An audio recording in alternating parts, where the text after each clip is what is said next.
Welcome to Rockit Garage. I am Brandon, and on this episode, we're going to be installing the windshield. And as you could tell, I kind of forgot to do the intro before I started working. But that's okay, because with the power of editing, we can just go back in time to when the windshield wasn't in the car. All right? So we're gonna get the windshield, the headliner, some of the cowl pieces, and some trim, and then we're gonna see how far we can get with the rest of the paint and some of the trim. We're just gonna wing it. Kind of like how I do the rest of my life. I'm just winging it, okay? Anyways, let's get into it and put this windshield in. Side note, I am replacing this Holley 650 with, I guess, a no name. I didn't buy it, my uncle bought it. It's like a knockoff Edelbrock 600 CFM. He wanted a smaller carburetor, so we're doing that, but that one worked with the original intake, but the Edelbrock knockoff does not. This is a spread bore, and we needed a square bore, so we're going with this adapter. Got it off Amazon. Okay, super cheap, but this should get the carburetor on, and then this thing should run like a top.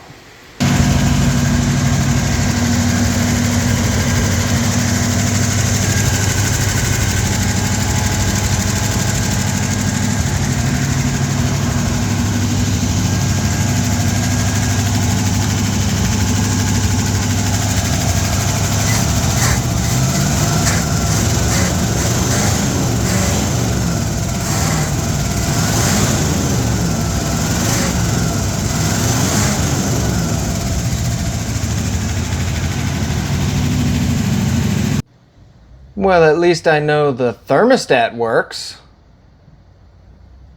This is just that bubble wrap insulation for the ceiling because the car doesn't have AC.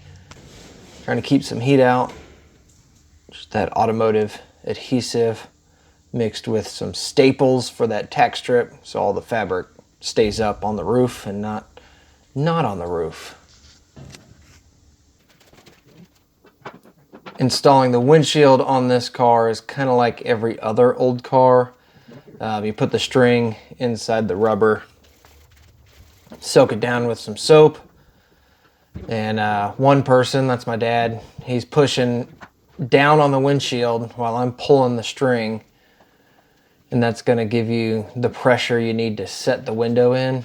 It takes a bit of force and you feel like you're pushing a little too hard on glass, but the glass is pretty strong, so got to be stern with it, but not, can't impact it, can't hit it with a hammer or something. But it went in pretty good. I just didn't really care for the fitment on the windshield on these cars. They weren't the greatest. Oh man, I am at the point in this build where everything is going wrong. That's not the same color. I guess I shouldn't have used the small gun because it didn't shoot enough bass out, and I was curious of why this was really dark, and then I sprayed the car and I was like, oh yeah, it lightened up with more mass. No, I got it wrong, okay? Yeah. If anyone is looking for info on a 1960 El Camino and how to get the headliner and the windshield and the trim all together, you have to staple and screw the tack strip in. Then you have to hang the headliner with the bows, staple the headliner. Obviously this will get all pulled back and stretched, but staple the front, install the window with the rubber, and doesn't that fit beautiful? Then you have to put the trim on, drop the headliner back down, all three of these bows, bolt it in, then put the headliner back in. So if you need to put a windshield in a 59 or 60 El Camino, you have to do a headliner with it, which means a windshield, take the hood and take this cowl off, because you got to get this trim off, pull the headliner, pull the windlace, redo all the tack strips, pull the visors and all that stuff, pull all the trim off the car, off the roof. Then you can do a windshield. That is insane to me. Either they did not care or no one thought about if you need to replace a windshield. Anyways, I digress. Yeah, the fitment on this rubber, it's sealed. There's no gaps, but I'm gonna put some seam sealer right here just in case, just to make sure that the window doesn't leak from the top. The bottom was pretty good, but the fitment on these cars they kinda suck. Moving along with my escapades of nothing going right. The carburetor, oops, the gasket, right there. Okay. The carburetor obviously was a square bore. This intake's a spread bore. Got an adapter, but the bolts weren't long enough. Stripped the bolts out because there was only like 2 threads hanging on. Anyways, had to go to town, get longer bolts. That's not a big deal. But this circumference of the air cleaner hole does not match the original style air cleaner, so I'm gonna have to figure out how to make that work. It's a bummer. I don't know how I missed that.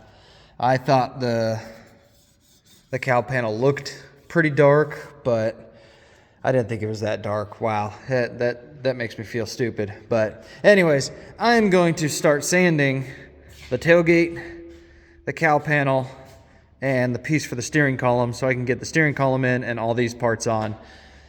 Hopefully by the end of the week. I thought I was gonna get further, but I took 10 steps behind this week. This car's kicking my butt, but that's okay, we're getting it. Tailgate turned out pretty good. I obviously still have to do the inside. Tinkering on installing the steering column, blinkers, all that, and then this thing will be thrown in the car pretty soon. I am debating on whether or not installing the rear window before I finish the headliner, or just throw it in now and put all the trim on, because once this is on, I can get all the rest of the roof trim and the back trim installed. Chevrolet. The shelf of parts is actually getting smaller, which is nice. Got some of the interior pieces left to install. A boatload of trim, but we're getting there. Got a new glove box, door panels, carpet, and a lot of this stuff I'm just installing, not videotaping, just because a lot of it's monotonous. But I did get a new battery box bolted up that my uncle bought, so got that installed.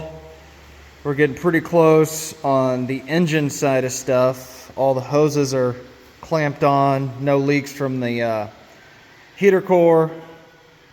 It's getting there. Cowl panel is matched correctly. Wiper blade trim is on, bottom trim's on. Still have to bolt this top trim on. But other than that, all of this job is done. Just got to do the other 1,000 pieces of trim. Here's the refurbished heater core and box with the plenum. All that's bolted in. Dash is coming together.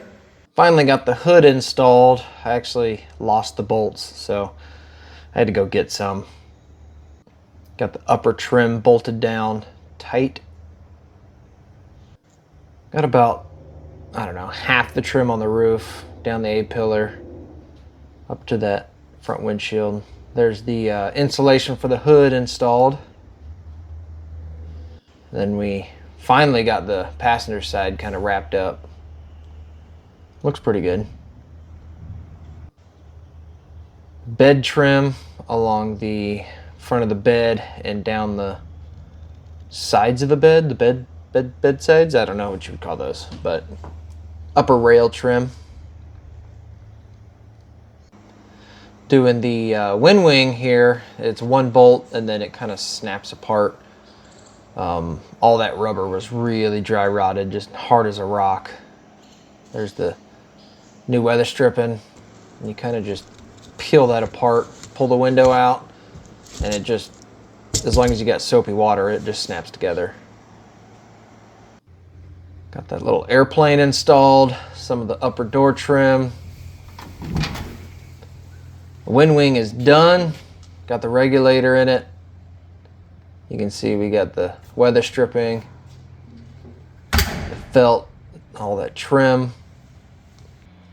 Got the passenger door completed. And yeah, we're getting close. We're getting all the little stuff finished up. Got the radio installed.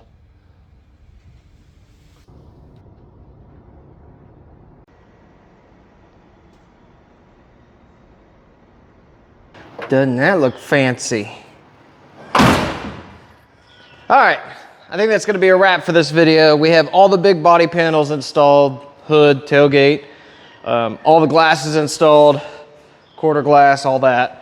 75% of the trim is installed. The only thing that's really stumping me right now is getting the headliner finished up, just because I'm not an interior person, but we're making it work. We're figuring it out. Once the headliner's done, we can finish the interior, and this car will essentially be done, at least as far as I'm gonna go with it.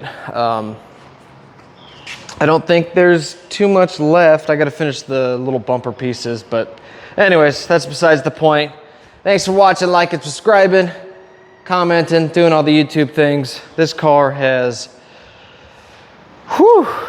kicked my butt the entire process. And we're getting close. That's all I can really say. We're getting close. Anyways, see you guys on the next one. Go out there and build something.